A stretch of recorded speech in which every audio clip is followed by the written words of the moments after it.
ازيكم؟ النهاردة هنتكلم عن نوع مميز من انواع الكلاب، وهو الكلب الكنعاني.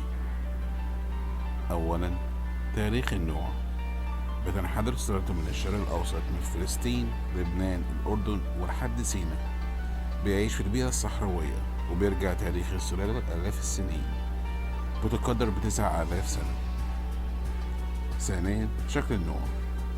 شكله بيشبه كتير الكلب البلدي اللي عندنا، ولكن بتكون ودانه دايما واقفة وديله كثيف وشعرته متوسطة.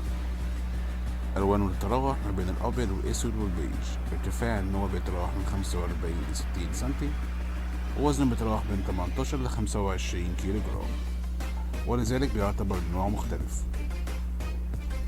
ثالثا، استخدامات النوع.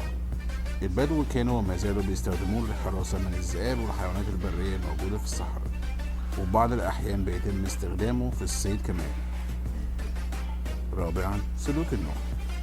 كلب ذكي جدا ولكنه عنيد نظرا لتاريخه البري الطويل، لأنه ما حصلوش انتقاء سلالة. ودود ولكن حذر، ومتيقظ طول الوقت. شجاع وسريع الاستيعاب. خامسا، رأي الشخص. الكلب ده بيتميز بأن المشاكل الصحية قليلة جدا مقارنة مع أنواع كلاب تانية كتير، وبيتمتع بمقاومة عالية، ويقدر العيشة في أصعب الظروف. الكلب سلوكه بري، ولكن لو جبت جرو صغير ودربته وربيته صح هيطلع معاك صديق وافي ورائع. شكرا للمشاهدة. لو عجبكم الفيديو ما تنسوش تعملوا لايك، سبسكرايب. سلام.